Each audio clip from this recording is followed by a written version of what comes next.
Hey there. Today we're going to look at how you can set alert rules in Grafana. So let's get started. First, go ahead and open your Grafana dashboard in your browser. Over here, look at the left side panel and find the Alerts and IRM section. Then, click on Alerting and select Manage Alert Rules. After that, click on New Alert Rule to create a new one. Now you'll be inside the rule editor, so start by entering a clear name for your alert rule. Over here, choose your data source and set up the query for the metric you want to monitor. Then, preview the query to make sure it's showing the correct data. After that, set the alert condition, like defining a threshold or value to trigger the alert.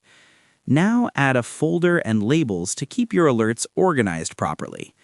Then, set how often Grafana should check the condition and how long it should wait before triggering. Over here, configure what happens if there's no data or an error.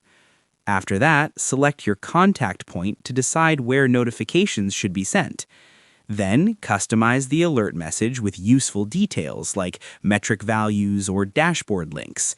Finally, click on Save to activate your alert rule. And yeah, that's pretty much it. And that wraps it up. Appreciate you watching. See you in the next.